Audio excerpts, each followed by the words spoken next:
Hey gamers, Rick here for Game Trade Media. We're here with Matt to show us 7 Wonders by Repos Production. Absolutely. Let's dig into it because I love history and because this talks about history and the gameplay. You're going to create history yourself. Oh, of course. I do that every day. Don't get me wrong. So 7 Wonders is a civilization building game for 2 to 7 players. Okay. It's actually going to be card drafting, which is the mechanic where I have a hand of cards. I will pick one to keep, pass the rest to Rick here. Rick will do the same all the way around the table. So you're not only looking at what you're building, you're looking at what the people downstream of you are building and trying not to give them, you know, the tools to do what they want. Okay. So that's the main mechanic of the game. All right, so you've picked... I have Rhodos, or Rhodes, the Colossus or Rhodes. You've got Halicarnassus. Okay. There's, go figure, 7 different wonders in the game. There's Giza, the Hanging Gardens of Babylon, Olympus, Ephesus, and the Lighthouse of Alexandria. Nice. So different options, and they're both double-sided, which can kind of change the game up as well. Okay. So you have a lot of different things you can explore, but... And for play purposes, this is a game that can be played for 2 to 7 players. Right? Yes. Yep. But you've mentioned that you get the whole experience when you have more players. One of the great things about the game is that even if you're playing with 7 players, that doesn't really add a lot of time to the game because it's all simultaneous play. Okay. So a lot of games, if you play with the max player count, they can get long. Right. 7 Wonders doesn't really do that. Okay, that's cool. So we're going to we only have 2 of us, but we're going to show how the game works, show how gameplay would proceed. All right. So you've got a hand of cards. I do. I've got a hand of cards. Just so you know, you are already making cloth. I am already making ore or iron. Okay. So the cost of cards is the top corner here. So this card needs brick, and this card needs nothing to build. So we're each going to pick a card out of our hand, put it face down, and then pass our cards to the left. To the left. All right. I'm just going to go for that. All right, and we made a couple extra decks, right? Are we going to do it like that? Yep, yep. So that card gets placed, that card gets placed. These cards get... passed over there. Yep, this goes to you. Okay. All right, now before we do anything else, we're going to reveal these chosen cards. Okay. And then pay any associated costs, etc. Okay. So, I build a altar. Doesn't cost me anything, it's just worth 2 points. I took the East Trading Post. So, normally, to buy resources that you do not have, you will pay 2 to a neighbor who makes that. So you could buy 2, you could buy ore from me for 2. Okay. You can always buy things that I make from me for only 1. Oh, that's the effect of the East Trading Post. I like it. Both of our cards also have a path to a free upgrade. So if the temple were to come up later, or the forum were to come up for you, you can play that for free. Don't pay the cost. So I get this hand of cards, and now you have my old hand. I have the imaginary player on my other side's hand, and I'm gonna buy that. Okay. And this would transfer. It keeps going around. Perfect. Okay. Ready to reveal? All right. Well, I took the West Trading Post as well. Ah, so now you can buy from both of your neighbors. And I am now able to make stone or wood. And I do need to pay 1, so pay it to the bank. Okay. There are green cards, which would be science. Right. There will be blue cards, which will be just usually points. Yellow cards, which give you abilities like that. Red, which give you military strength. And then brown, which is the brown and gray, which are resources. Okay. All right. And we'll pass. Those are nice cards, I think. This is mostly functioning. Ready? I built a theater. I took the clay pit. So you can now do some resource generation as well. So I could, on my turn, if I needed to, buy either a brick or a ore from you for 2. And I pay you, and I'll pay the bank. Okay. So that's a great way to make some extra cash, providing for your neighbors. I'm gonna take that. That. How many cards are you passing? 3. I'm passing 3 too. Awesome. Reveal? All right, I took the ore vein. Okay, and I have now built some militaries. So I built a stockade. There's no immediate effect, but Okay. when this age finishes, we'll see what happens. Okay. And this age will finish when we each have 6 cards. Okay. So you've got that. You'll notice 2 more cards. There'll always be 1 card left over, and that card will be discarded. Okay. You can also, worth mentioning, cannot have duplicate named cards. Okay. Makes sense.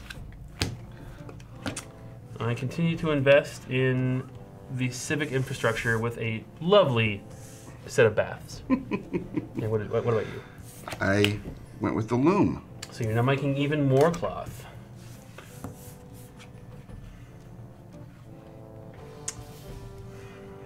All right, last card. The card you don't take will be discarded to the middle Okay. and reveal. Stockade. Ah, all right. Pay 1 for mine. You pay nothing. You need to buy wood, sir. Do I? Yes, which would be 1 from me. Oh, does that go to you? Yep. All right. Perfect. So that's end of age 1. All right. What you do at the end of an age is you basically have a military confrontation with the people on your left and your right side. Okay. So we each have a stockade, we each 1 strength. It's just a wash. Okay. I, however, beat the guy on my side here. So in the first age, I get 1 victory point. Okay. If I beat them in the second age, it's 3. If I beat them in the third age, it's 5. Wow. So if you do win both fights, all 3 ages, I believe it's 18 points. Wow. So not a bad number. Yeah. You, however, are bested by the guy on your side here, and you get a -1. I like how he did that. It's only ever a -1, Okay. but they can get more. So just kind of keep an eye on your neighbors. Your trading, your resource buying also only happens with the people to the left and right. Okay. So whoever I have around me is who I'm directly interacting with. Okay. If we had 7 players, I would not be interacting directly with the person across. Okay. But definitely they're affected by what I choose to pass or not. Okay. So next round, we will draw and we will pass the other direction. Okay. The third round, we go back again. Now, as far as I see, there are 3 things here, Yes. and I make 2 loom or 2 Yes. cloth, but I can't do this until the 3rd age. Is that what this represents? You have to build your wonder in order. In order. So Okay. the first time for me, 3 points. Second time, 2 military strength. Third time, 7 points. Okay. Yours, on the A side of each wonder, they're always 3 and 7, and then something else in the middle. Okay. Your power lets you pull back a card from the discard pile for free. So it's good to wait and do late when better cards are there. Right. So that's an action you can do. You Okay. take the card you're going to draft. If it's a card you don't want, but I didn't want to give it to you, Right. I can tuck it underneath there and play proceeds. You Okay. can also discard a card and just get some money. Okay. Cool. So those are your options. And as we go into age 2 or 3, cards become more powerful. You have the cards like this card could be built for free by me because I have the theater. Okay. So you could So upgrade just it. more points. Mm-hmm. You know, the forum would upgrade for you and give you access to one of those higher end Okay. goods each turn. But because of that, I couldn't put this on this. It as doesn't well. matter. It doesn't even have to go on there. I'm talking. Yeah. I was talking like a duplicate. Like you said, you can't have a duplicate of a card. You could not have 2 forums. Okay. Correct. All right. Absolutely. Yeah, and you get the more military strength, things like that, and then on into age 3, again they get even crazier.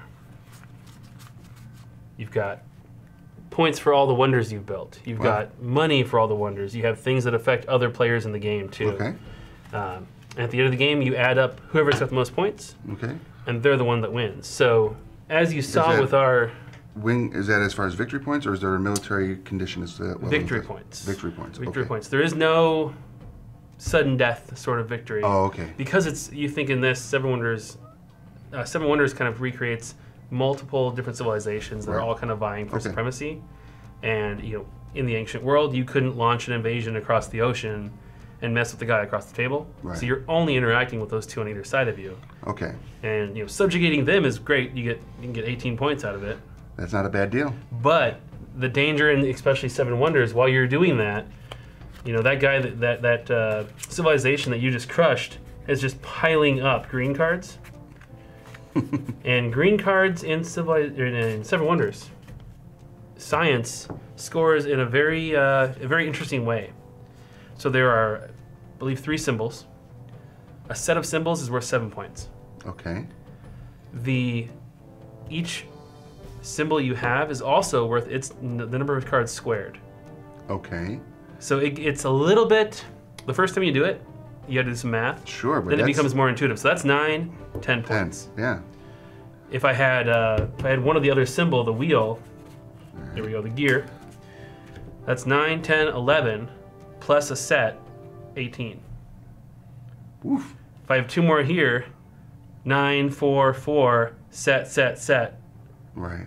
And you can see how it can grow and grow and grow. So if you're just all military, all blue, and you look over and this person is now, launching a rocket while you're still trying to light the first fire, it's not going to go well for you. Right.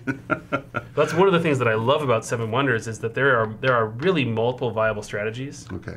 And you can have a big game night, you can have a lot of friends over, a lot of family over, and play a game all together. Okay. That doesn't take you hours and hours and hours. Yeah. This says on it that it only takes about 30 minutes to play it. Yeah. Once you get it down. Once you know the symbols. Yeah. It's just pick a card, pass the rest, do what Play it it. says. All right. And everybody's doing it at the same time. That's awesome. So Seven Wonders is an awesome game for groups, and if you like history, you like that kind of of culture.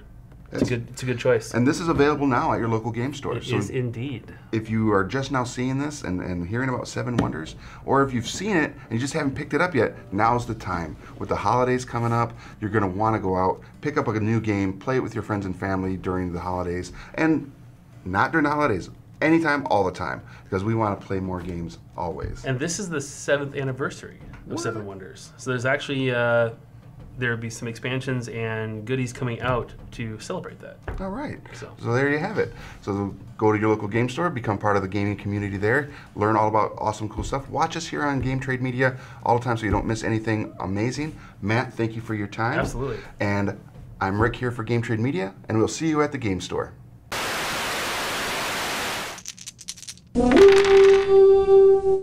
Don't forget to subscribe to Game Trade Media. Leave a like and comment on what videos you'd like to see next.